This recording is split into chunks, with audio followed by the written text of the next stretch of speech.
Hello बच्चों, चलिए प्रश्न को देखते हैं। तो दिया गया प्रश्न है कि एक ठोस की संरचना में W परमाणु एक गण्य जालक के कोनों पर, O परमाणु किनारों के केंद्रों पर तथा N परमाणु घन के केंद्र पर स्थित है।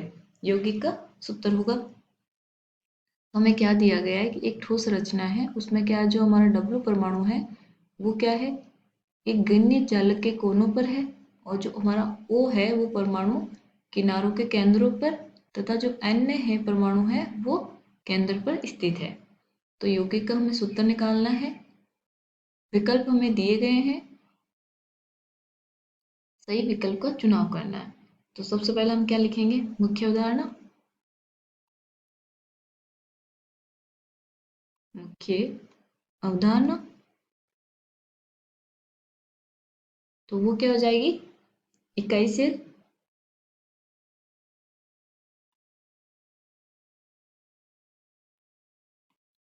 इकाई सेल में क्या आएगा, गण्य जालक।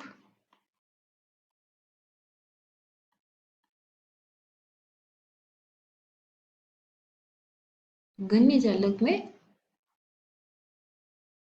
यौगिक का सूत्र ज्ञात करना।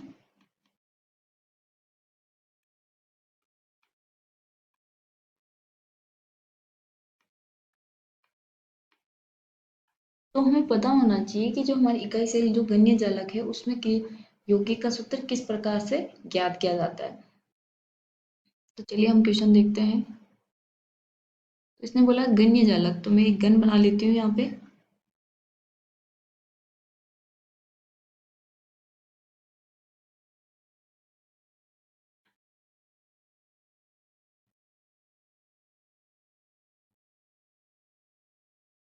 ये क्या हो जाएगा हमारा गन।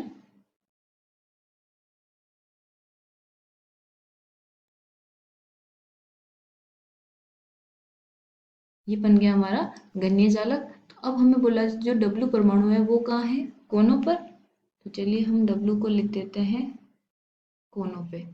तो ये वाला यहाँ होगा, ये कोना ये है। तो घन में कितने कोने होते हैं, 8। इसका मतलब जो ये परमाणु उगाएंगे वो होंगे 8। लेकिन प्रभावी परमाणु कितने हो जाएंगे, क्योंकि हमें पता होना चाहिए कि जो एक कोने का जो योगदान होता है एक गण्य जालक में वो कितना होता है।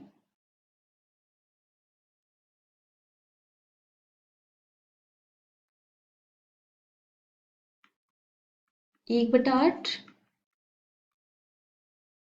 तो ये हमारी क्या है, W। तो W के परमाणु निकाल लेते हैं हम। वो कितने आएंगे, 1/8 योगदान है, कुल कितने हैं 8। तो W कितना आ गया, एक परमाणु W का। ठीक है।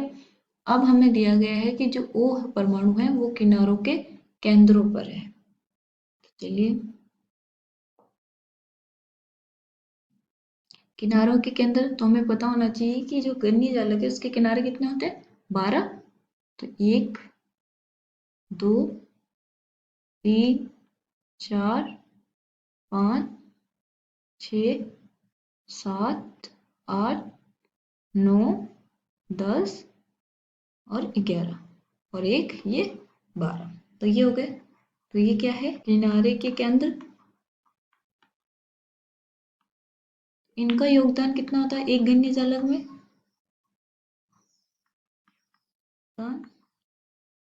तो ये इसका योगदान होता है 1/4, क्योंकि ये 4 घन से जुड़ा होता है एक किनारा हमारा। ठीक है। तो ये हो गया 1/4। तो ये हमारा क्या है, ऑक्सीजन है O। तो O के प्रभावी परमाणु क्या हो जाएंगे हमारे पास, कुल कितने केंद्र है 12, योगदान कितना है 1/4, कुल कितने हो जाएंगे 3। अब हमें बोला जो N है वो घन के केंद्र पे है। तो घन का केंद्र तो एक ही होगा। तो मैंने मान लिया ये वाला केंद्र है, यहाँ क्या है ये N। तो इसका योगदान कितना होता है, केंद्र पे है तो ये पूरा का एक घन में समा जाएगा। इसका मतलब इसका योगदान कितना होगा 1। तो मैं यहाँ लिख देती हूँ Na परमाणु बराबर 1 × 1 1। तो अब हम इनको व्यवस्थित भी उस प्रकार के करेंगे जिस प्रकार हमारे विकल्प दिए गए हैं। तो विकल्प में सबसे पहले Na, W और O है, ऐसा है। तो हम भी पहले Na लिखेंगे। Na के परमाणु कितने हैं? 1। W के कितने आए थे? 1। W1। और O के परमाणु कितने आए थे? 3। तो जो ये हमारा यौगिक का सूत्र बनेगा, क्या होगा?